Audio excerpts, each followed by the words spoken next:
What's going on, everybody? I'm Giant Opinion Sports, and today we're going to rank all the possible first-round tackles. There's definitely 3 tackles that will go in the first, but there's also a couple teams that reach for a tackle just every draft. It's such a huge need around the league, so I chose 6 tackles in total that I could see. Obviously, 1 or 2 of these prospects could drop to the second, but I'll start with my number 6 tackle, and that's Daniel Faalele.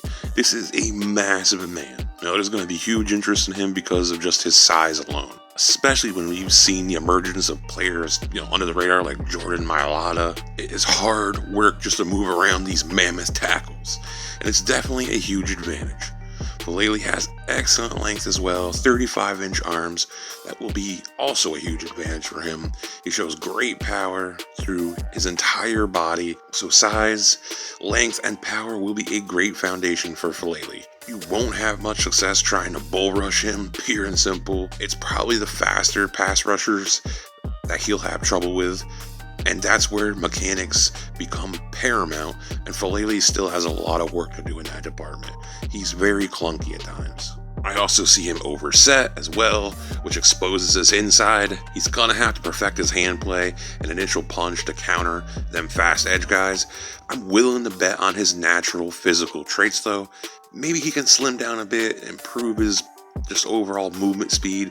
That would probably help him a lot.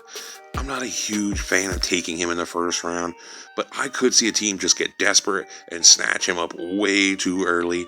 And listen, that happens with a guy or two every single draft. Now, my number 5 tackle is Bernhard Raimann. He has an interesting journey to tackle. He made a position change from tight end, and he has really progressed nicely into a solid tackle. Now, he's still undersized, but he showed his strength at the combine, putting up 30 bench presses, much more than I thought he would. But for only 2 seasons at tackle, he shows flashes of high-end play. It's just surprising. And obviously, listen, there's stuff to work on. He's a bit of a leaner at times. His punch needs a bunch of work. Needs to improve in the run game as well. He just needs to bulk up in a serious way. Right now, he's sitting at 303 pounds. That needs to come up 10 pounds at least. It'd be nice to see 15 to 20 pounds, though. But seeing how far he's come already in just 2 years at the position, it really gives me a really good feeling that he can just improve drastically in the NFL. Now, I loved his anchor for his size, and he showed great recovery on film. He has excellent athleticism, which, listen, it just makes it a chore for edge rushers to attack his inside. Also, his athleticism is good enough just to wash faster pass rushers out of place. He needs to tighten up his mechanics, instincts.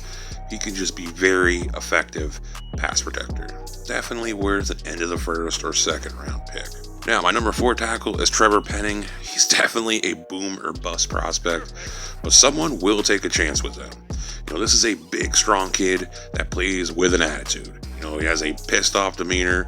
He is a finisher. He looks to cripple people. He may not be as effective as someone like Ikem Ekwonu, but he shows flashes of it. He's got the size and power to just be a good tackle. He's definitely got things to clean up. He's going to have to clean up his movement. Better use of his feet and hands are a must. He needs to work on his timing as well. He's late to react in moments. Opens up his hips too early. He just needs time to work on his craft, pure and simple. We see similar issues with tons of other tackle prospects. I think you look at the high-end plays and you just hope he can develop to just show that more consistently. But all the physical traits are in place. And by all reports, this is an intelligent kid. If he fails as a tackle, I think he could be an awesome guard prospect. Someone will try him out at tackle, though. I guarantee it. Just his size, length, and power and intelligence all points to him improving at the NFL level. I do think he's got a nice little ceiling. Will he get there? I don't know. And, the chip on his shoulder will help him out for sure. Now, my number 3 tackle is Charles Cross. If the ghost of Andre Dillard didn't turn you away, then you saw a very effective prospect. Cross shows good strength for his size, nice long arms that are very effective in pass protection. It very much sucks that Cross played in such a wacky offense. Mississippi State barely ever ran. You didn't see a lot of plays that UC teams run in the NFL. Outside of the Cardinals, anyways. Now, Cross did pretty good in the run game. He's got a decent bit of power. I don't think he'll ever be a run mauler or anything, but he gets the job done, pure and simple. Now, I'd like to see him add some bulk and strength. I think he's got enough athleticism to play in a zone offense, but maybe a gap scheme may be the best fit for him. He at least has some experience running some of that stuff in college. It just may be a bit of a transition for Cross to learn and compete in the NFL system. He might need some time. He's got to improve, in different sets and using his punch in different ways, because he really was used the same way over and over and over at Mississippi State. I have him at 3 because he has a narrow base, and that makes me wonder, is he actually capable of building up more bulk and strength? If he can't, then that just limits his ceiling for me.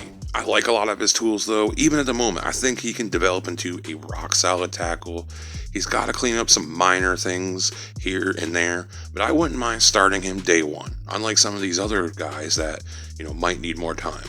Like Penning, I think Cross could struggle with penalties, especially early on. Teams will probably attack his inside early in his career. I like his recovery, though, that I saw. I think he'll adapt if he needs to. I'd like to see Cross go to a team that throws the ball a lot more than run. And in an offense like that, I trust him on the left or right side. Now, I'd prefer to keep him on the left side.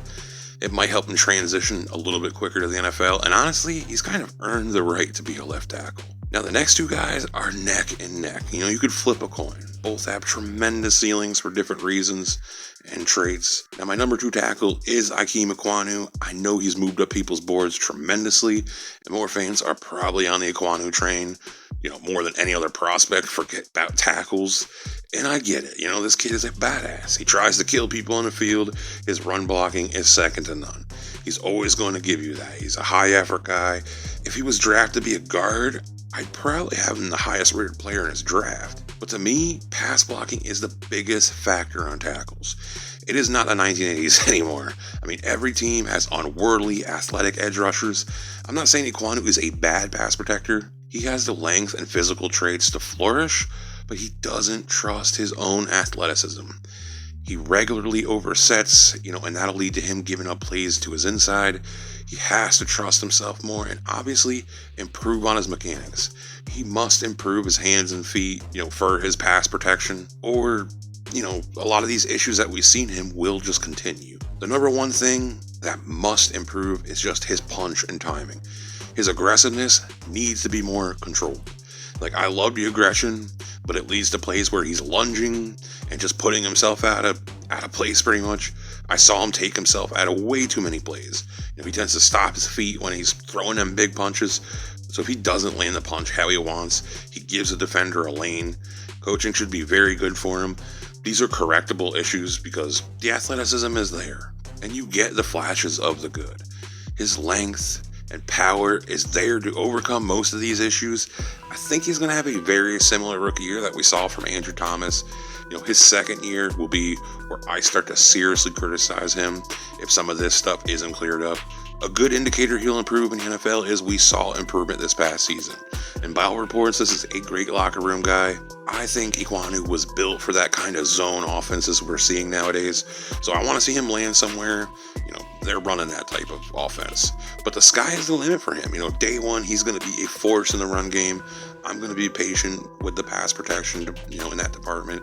Obviously, that leaves my number 1 tackle as Evan Neal. He doesn't have the nastiness of Ekwonu or Penning, and you hope the aggressiveness improves. But honestly, it's the same with Ekwonu. The sky is the limit with Evan Neal. He's got the size, length, and power to be a dominant tackle. It's easy to see the talent. He played the best of the best college has to offer, and he did it running in an NFL offense. You see tons of sets that will transfer well to the NFL. A really good sign already is Neal showed up at the combine, much thinner, in amazing shape. That will help with his speed and balance, both of which have been questioned by a bunch of people. This dude is 340 pounds basically and just thin. He is a terrifying human being. But when you see the high-end plays on tape, it's just awesome. There isn't many other ways of saying it. If he can show consistency of the high-end stuff that we see from him, he could easily be a top 3 to 5 tackle in the NFL. I'm going to bet that you're going to see improvement in the NFL. You already see great fundamentals from him, and that's with him moving from position to position. He has an impressive combination of fluidity and control, and his punch will be a weapon day one in the NFL. He's patient and he's accurate. If he gets his hands inside in the right spot consistently, and on them plays, it is over for a pass rusher. Now, we need to see the footwork improve. The weight coming off should help. Now we need to see it stay off. That's number one. The anchor must improve as well. I'm not saying it's a bad anchor. Just saw snaps where he should have done better. Just honestly, the feet and anchor go hand in hand to me though. If the feet ain't right, you're gonna struggle with leverage, and I think that's what's happening with him. The feet get sloppy at the top of the rush, and he can't deliver power how he needs to. And that's really the only problem that I see that will affect him in the NFL day one. I think a lot of what we saw at Alabama will translate to the NFL, and I trust him protecting my quarterback. His hand fighting and mirroring abilities will give him a huge advantage. And until the feet come together, he could struggle with power rushers. I like how Neal protects the inside though. I wouldn't test him too much in that department. If I'm a pass rusher, I'm trying to get to the top of the corner and use power on him. That's the only way I see him giving him trouble. Now, if he lands his punch properly, the play's done. The play's dead. That's the thing he has over all these other tackle prospects. There's no other guy who can land the death shot in pass protection like Evan Neal. So I think some slight refinement is all he'll really need in pass protection. We need to see that nasty more in the run game. Let's see how slimming down helps in that department. I think there's a good run blocker in there. If the balance and speed improves, I'll feel better about him, starting day one. But listen, that's my list. I hope I was clear enough of why I chose who and where I had them. Obviously, a couple of these guys could slip to the second. I just threw them in there, so I didn't miss anyone. Quick shout out to the Ohio State tackles, Thayer and Munford, and Nicholas Petit-Frere. I'm not good with names. Max Mitchell from Louisiana is another decent tackle prospect. Abraham Lucas from Washington State. All guys that could go in that second round. But let me know in a comment where you got these guys ranked. I always enjoy seeing other people, where they rank the prospects. Please leave me a like. These type of videos take days, to be honest with you. It's just appreciated. Subscribe if you're new. We're going to keep pumping out these prospect videos. Thank you all for watching, supporting the channel. You guys have been awesome. I just hope everybody is warm out there. Stay safe. Peace, y'all.